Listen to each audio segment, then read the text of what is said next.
Market లో invest చేసి మీ డబ్బులు డబుల్ చేసుకోవాలనుకుంటున్నారా? సుందరరామిరెడ్డి గారి లైవ్ సెమినార్ కి అటెండ్ అవ్వండి. నమస్తే, నేను Keshav. Welcome to Suman TV. America ఆర్థిక సంక్షోభంలోకి వెళ్ళిపోతుందా? ప్రభుత్వాన్ని నిర్వహించడానికి కావాల్సినటువంటి ధనాన్ని ఇచ్చే స్థితిలో ట్రంప్ ప్రభుత్వం లేదా? దీనికి కారణాలు ఏంటి విశ్లేషించే ప్రయత్నం చేద్దాం. మనతో పాటు అమెరికా నుంచి లైవ్ లో జాయిన్ అవుతున్నారు సాయి శ్రీనివాస్ భూమిరెడ్డి గారు, లా రీసెర్చర్, అలానే American affairs expert. Sai Srinivas గారు నమస్తే.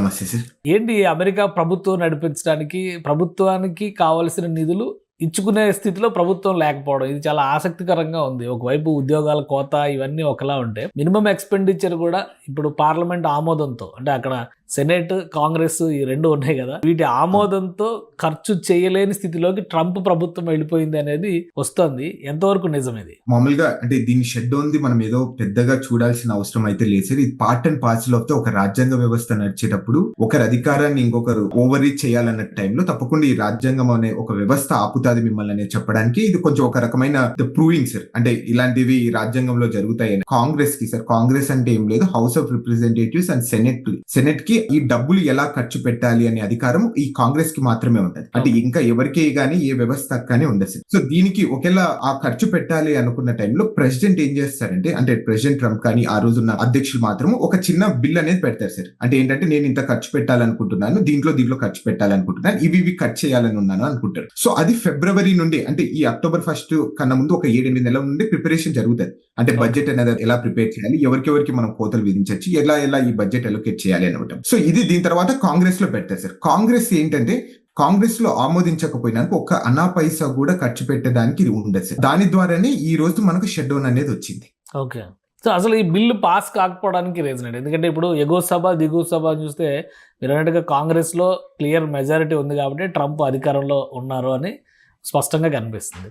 అలానే ఎగువ సభలో కూడా, సెనేట్ లో కూడా రిపబ్లికన్స్ కి మెజారిటీ ఉంది అని మనం రాష్ట్ర ప్రెసిడెంట్ ఎలక్షన్స్ రిజల్ట్స్ సందర్భంలోనే మనకు అర్థమైపోయింది. కానీ ఇప్పుడు బిల్లు పాస్ కాకుండా అడ్డుకుంటున్నది ఎవరు? ఎందుకు దాన్ని పాస్ చేయించుకోలేని స్థితిలోకి, ప్రపంచ దేశాలను కమాండ్ చేస్తున్న ట్రంప్ బిల్లు పాస్ చేయించుకోలేని స్థితిలోకి ఎందుకు వెళ్ళారు? సార్, ప్రపంచ దేశాలని ఏమన్నా కమాండ్ చేయడానికి కానీ, అంటే సో ఎక్కడే కానీ రూల్స్ రెగ్యులేషన్స్ లేవు కాబట్టి హీ కెన్ కమాండ్ ఏమో సార్. కానీ అంటే ఒక సొసైటీలో వర్క్ చేసేప్పుడు, అంటే ఆ రాజ్యాంగ వ్యవస్థ ద్వారా ఆ ప్రెసిడెంట్ అనే ఒక అధికారాన్ని తను చేజిక్కున్నాడు కాబట్టి, సో తప్పకుండా రాజ్యాంగ విలువలతోనే తను వర్క్ చేస్తాడు సార్. అందుకే అతను పాస్ చేసుకోలేకపోయారైతే నా ఒపీనియన్. అండ్ వన్ థింగ్ ఏంటంటే, so there are 2 reasons sir ఎందుకు ఈ బిల్ పాస్ కాలేదు, ఎందుకు అగ్రిమెంట్ రాలేకపోతుంది రిపబ్లికన్స్ కి డెమోక్రాట్స్ కంటే. సింపుల్ రీజన్ ఏంటంటే, సో ట్రంప్ అధికారంకి వచ్చిన తర్వాత ఈ మెడికేర్, ఒబామా కేర్ అనేది మనం ఎక్కువ చాలా సార్లు వినిటాం. సో దీంట్లో కట్స్ చేయాలి, ఈ సబ్సిడీస్ అనేది రిమూవ్ చేయాలి, దీంట్లో ఎక్కువ దీనికే స్పెండ్ చేస్తున్నాము, లేకపోతే దీంట్లో ఏదో చిన్న లూప్ హోల్స్ అనేది ఉన్నాయని తను ఎప్పటి నుండో క్లెయిమ్ చేస్తున్నారు. సో ఈ బడ్జెట్ లో ఏం చేశారంటే, ఆ 2 కోతలు అనేది విధించడం జరిగింది. కంప్లీట్ గా ఆ 2 పదాలని రిమూవ్ చేశారు, చాలా వరకు తగ్గిస్తా రావడం జరిగింది ఈ హెల్త్ కేర్ దానికి. అప్పుడు దీనికి డెమోక్రాట్స్ ఏమంటున్నారంటే, డెమోక్రాట్స్ $1 ట్రిలియన్ ఈ ఒబామా కేర్ ఇట్లనే మెడికేర్ కి డబ్బులు ఇవ్వండి, మేము ఈ బిల్ ని ఓకే చేస్తాం అంటున్నారు. సో కానీ ట్రంప్ అడ్మినిస్ట్రేషన్ మాకు అది అవసరం లేదు, దీని ద్వారా అంటే ఈ హెల్త్ ఇష్యూస్ అనేది మళ్ళీ దాని గురించి మనం మాట్లాడుకుందాము, ఇప్పుడు మాత్రం ప్రస్తుతానికి మాత్రం ఈ బిల్ అనేది పాస్ చేయండి అంటే దాంట్లో డిసగ్రిమెంట్ అనేది జరిగింది. సో దీంట్లో ఫస్ట్ ఏమైందంటే, హౌస్ ఆఫ్ రిప్రజెంటేటివ్స్ లో ఒక చిన్న బిల్ పెట్టడం జరిగింది. అంటే కంటిన్యూయింగ్ రెజల్యూషన్ అంటారు. కంటిన్యూయింగ్ రెజల్యూషన్ అంటే ఈ మనం ఇంకా అగ్రిమెంట్ కి ఫుల్ అగ్రిమెంట్ కి రాలేదు కాబట్టి బడ్జెట్ లో మనం ప్రస్తుతానికి 9 వారాలు సరిపోయే నిధుల కోసం అన్న మనం ఫస్ట్ తాత్కాలికమైన బడ్జెట్ పెడదాము, దీని తర్వాత మనం డిస్కస్ చేద్దామని చెప్పడం జరిగింది. సో దానిలో కూడా విభేదించడం జరిగింది వీళ్ళు. సో హౌస్ ఆఫ్ రిప్రజెంటేటివ్స్ లో పాస్ కావడం జరిగింది. మళ్ళీ సెనేట్ లో బిల్ పెట్టినప్పుడు సెనేట్ కు అధికారం ఉంటుంది సార్. రూల్ 22 అనే ఒక అధికారం ఏమైతుందంటే, ఒక బిల్ పెట్టినప్పుడు అన్లిమిటెడ్ గా దాని గురించి డిబేట్ చేయొచ్చు. అంటే ఎన్ని రోజులైనా, ఎన్ని సంవత్సరాలైనా, ఎన్ని నెలలైనా, ఎన్ని దశాబ్దాలైనా అట్లనే చేసుకుంటా వెళ్ళొచ్చు. దీన్ని ఆపడానికి ఆ రోజున్న అధికారులు, అంటే అధికార పార్టీ ఎవరున్నారు ఈ రోజు ప్రస్తుతం రిపబ్లికన్స్, దాన్ని ఆపడానికి క్లాటర్ అనే ఒక పదాన్ని వాడతారు సార్. అంటే ఈ అన్లిమిటెడ్ డిబేట్స్ వద్దు, మనము బిల్ గురించి మాట్లాడదాం, ఫైనల్ ఓటింగ్ అనేది వెళ్దాము అనే దానికి. ఆ టైంలో ఏమైతుందంటే, ఆ క్లాటర్ అనే దాన్ని అధికారాన్ని వాడాలంటే 60% మంది, అంటే ఈ సెనెట్ లో ఉన్న 60% మంది దానికి ఓట్లు వేయాలి. ఇక్కడ ఏమైతుంది, మీరు చెప్పినట్టు తప్పకుండా రిపబ్లికన్స్ కి సెనెట్ లో కూడా అధికారం ఉంది, వాళ్ళకి 55 మంది ఉన్నారు, అట్లనే వీళ్లకు సుమారు 45 మంది ఉన్నారు. కానీ ఇది పాస్ కావాలంటే 60% కావాలి. అంటే సుమారు 5 ఓట్లు తగ్గడం వల్లనే ఈ క్లాటర్ అనే దాన్ని ఇంప్లిమెంటేషన్ చేయకోకుండా ఈ బడ్జెట్ అనేది ఆగిపోయింది. అదే సింపుల్ రీజన్స్ అక్కడ. ఓకే. సో అంటే ఈ బడ్జెట్, ఈ ఫైల్ ఒక విధంగా చెప్పాలంటే ఇది ఫైనాన్స్ బిల్లు లాంటిది.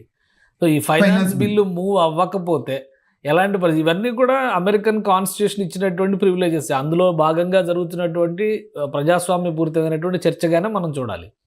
సో ఇప్పుడు బయటపడడానికి ఏంటి మార్గం ఏంటి? ఎన్ని రోజులు ఇలాగా ఈ స్ట్రగుల్, షట్ డౌన్, గవర్నమెంట్ ఎంప్లాయీస్కి ఉద్యోగాలు లేవని, జీతాలు లేకుండా కూడా కొంతమంది పని చేయాల్సి వస్తుందని, లాస్ట్ టైం కూడా 2018 ఆ టైంలో ట్రంప్ అడ్మినిస్ట్రేషన్లోనే సిమిలర్ సినారియో ఏర్పడింది అమెరికన్ కాన్స్టిట్యూషన్లో అనేటువంటిది ఇప్పటివరకు వస్తున్నటువంటి సమాచారం. సో ఏంటి దీని నుంచి బెయిల్అవుట్ ప్యాకేజ్ ఏమైనా ఉందా డొనాల్డ్ ట్రంప్ గారికి? సో బెయిల్అవుట్ ప్యాకేజ్ ఏం లేదు సార్. అంటే కొంచెం బైపార్టిషన్ అగ్రిమెంట్ అనేది జరగాలి సార్ వాళ్ళిద్దరి మధ్య. అంటే డెమోక్రాట్స్ ఏం ఎక్స్పెక్ట్ చేస్తున్నారు అంటే ఆ మెడికేర్ కానీ లేకపోతే ఒబామా కేర్ లో ఆ ఫండ్స్ అనేది ఇవ్వడం వల్ల సో అనేది కంప్లీట్ గా ఒక అగ్రిమెంట్ కి వచ్చేస్తారు. ఈవెన్ ట్రంప్ అడ్మినిస్ట్రేషన్ కూడా అంటే ట్రంప్ కూడా ఒక చిన్న స్టేట్మెంట్ చేయడం జరిగింది. సో నాకైతే ఏం ఇష్యూస్ లేదు ఈ షట్ డౌన్ ద్వారా. సో దీని ద్వారా చాలా మంది జాబ్స్ కట్ చేసుకోవచ్చు. అట్లనే ఈ డెమోక్రాట్స్ పెట్టిన కొన్ని పథకాలు ఉన్నాయి, కొన్ని స్కీమ్స్ ఉన్నాయి, దీన్ని కూడా నేను కట్ చేసే అవకాశం కూడా ఉంటుందని కూడా తను బహిరంగంగా చెప్పడం జరిగింది. ఆయన డెసిషన్ తీసుకుంటే ఇవన్నీ కట్ చేయొచ్చా? మళ్ళీ ప్రభుత్వ ఉద్యోగాలు కూడా దాదాపు 1,00,000 ఉద్యోగాలు పోతాయి అని చెప్పారు అంటున్నారు. 86 లక్షల మంది రోడ్డు మీదకి వస్తారు. కాంట్రాక్ట్ ఉద్యోగాలు ఇవి కూడా అన్ని కలుపుకుంటే ఒక 86 లక్షల మంది రోడ్డును పడే పరిస్థితి ఉంటుంది అంటున్నారు. సో ఇవన్నీ యథేచ్ఛగా డొనాల్డ్ ట్రంప్ ఒక ప్రెసిడెంట్ ఆఫ్ అమెరికాగా డెసిషన్స్ తీసుకోవచ్చా ఈ సిచ్యువేషన్ ఉపయోగించుకుని తనకు అనుకూలంగా? సార్ అంటే తను తీసుకోగలదా తీసుకోలేదా అని మనం పక్కన పెడితే మాత్రము అంటే అది ఇప్పుడే కానీ ఇంతవరకు గత 20 సంవత్సరాల నుండి ఎప్పుడు జరగలేదు సార్. అంటే 1980 నుండి ఇలాంటి షట్ డౌన్స్ అనేది జరుగుతున్నాయి. అది ఏమన్నా కొన్ని అక్కడక్కడ చిన్న చిన్న జాబ్స్ పోయినా తప్ప ఇక్కడ ఎంత మనం అనుకున్నంత ఫిగర్ అయితే ఎక్కడ పోలేదు. సో కానీ నా ఆర్గ్యుమెంట్ అంతా ఒకటి సార్, ఒక్కసారి ఏదైనా కానీ ఒక సిస్టానికి డ్యామేజ్ అయినా కానీ కొంతమంది ఎంప్లాయీస్ ని తీసేసినా కానీ అది మళ్ళీ రికవర్ చేయడం చాలా కష్టం సార్. ఇప్పుడు ఫర్ ఎగ్జాంపుల్ లాస్ట్ టైం చెప్పిన అంచనాల ప్రకారము సుమారు $3.1 బిలియన్ ఈ షట్ డౌన్ వల్ల లాస్ అయిపోయారు. అంటే విచ్ కెనాట్ బి రికవర్డ్ అంట. సో $3.1 బిలియన్ అంటే ఎంతమంది ఉద్యోగాలు పోయి ఉంటాయి, ఎంత వ్యవస్థ స్తంభించిపోయింది, ఎన్ని స్కీమ్స్ అనేది కట్ అయిపోయింటాయని ఒక సింపుల్ దాని ద్వారా మనం అర్థం చేసుకోవచ్చు సార్. అంటే and one more thing sir, last time 35 days అనేది షట్ డౌన్ జరిగింది. ఈ రోజు మనం ఇంకా ఫస్ట్ డే లోనే ఉంటున్నాం. సో అలానే దీని గురించి మనము 2 types ఆఫ్ థింగ్స్ గురించి ఆలోచించుకోవాలి సార్. ఒకటి essential and non essential sir. Essential వాళ్ళకు మనం అనుకున్న విధంగా ఎక్కడే కానీ ఎఫెక్ట్ కాదు సార్. అంటే ఫర్ ఎగ్జాంపుల్ ఆర్మీ కానీ, సో లేకపోతే ఇక్కడ పోలీస్ వ్యవస్థ కానీ, సో లేకపోతే వైట్ హౌస్ లో ఉన్న వర్క్ ఫోర్స్ కానీ, ఇవన్నీ అలానే నడుస్తాయి సార్. కానీ నాన్ ఎసెన్షియల్ ఉంటాయి కదా సార్. ఇప్పుడు డిపార్ట్మెంట్ ఆఫ్ ఎడ్యుకేషన్ కానీ, లేకపోతే చిన్న చిన్న కోర్ట్స్ కానీ, అట్లనే నార్మల్ గా ఈ వీసా ప్రాసెసింగ్ కానీ, ఇవన్నీ ఎఫెక్ట్ అయిపోతాయి సార్. సో వాళ్ళకు తప్పకుండా మీరు అన్నట్టు వాళ్ళకు ఉద్యోగాలు పోయే ఛాన్స్ ఉంటుంది. అట్లనే జీతభత్యాలు కూడా వాళ్ళకు రిటర్న్ తీసుకోకపోవచ్చు కూడా సార్ దాని ద్వారా. ఇప్పుడున్న సినారియోలో లాస్ట్ టైం లాగా 30 రోజులు అంటే నెల రోజులు 2 నెలలు నడిచే అవకాశం ఉందా, లేదా ఒక కాంప్రమైజ్ కి వచ్చేటువంటి ఛాన్సెస్ ఏమైనా ఉన్నాయా Democrats and Republicans? So usual గా అంటే ఇప్పుడు ప్రస్తుతం పరిస్థితులు అయితే ఈ రోజు మనం చూసుకునే విధంగా అయితే ఎక్కడ కానీ కాంప్రమైజ్ కి వెళ్ళే అవకాశం అయితే కనపరావడం లేదు సార్. అంటే ట్రంప్ అడ్మినిస్ట్రేషన్ ఏం చెప్తున్నారంటే ఈ మెడికేర్, ఒబామా కేర్ అనేది కంప్లీట్ గా డిఫరెంట్ ఇష్యూ, దాని గురించి మనం సపరేట్ గా మాట్లాడదాము, ఇది ఎందుకు మీరు దీంట్లో మిక్స్ చేసి ఈ ఫండింగ్ దాంట్లో మాట్లాడుతున్నారు అని తను క్లెయిమ్ చేస్తున్నారు. సో కానీ డెమోక్రాట్స్ ఏమంటున్నారంటే ఇది ఒబామా కేర్ కానీ మెడికేర్ తీయడం వల్ల కొన్ని లక్షల మంది అమెరికన్ ఫ్యామిలీస్ అనేది స్తంభించిపోతాయి, చాలా మంది హెల్త్ కేర్ సర్వీసెస్ అనేది తీసుకోలేరు అనేది వాళ్ళు ఆర్గ్యూ చేస్తున్నారు. అంటే ఇది కూడా వన్ ఆఫ్ ద ఎసెన్షియల్ కమోడిటీగా మీరు ఆలోచించుకొని దీనికి కూడా ఫండ్స్ ఇవ్వండి అనేది వాళ్ళు చెప్తున్నారు. అంటే ఎక్కడే గానీ సో పొందన అనేది వాళ్ళకి ఎక్కడ కనపరావడం లేదు సార్. సో తప్పకుండా ఇంకా కొంతకాలం వేచి ఉండాల్సిందేది వస్తుంది. అంటే దీని ద్వారా అంటే మనం ఎఫెక్ట్ అవుతామా లేదా అనేది కూడా ఒక చిన్న క్వశ్చన్ మార్క్ లో ఉండిపోతున్నాం సార్ మనకు. Right. Thank you Srinivas Reddy గారు విశ్లేషణ అందించినందుకు.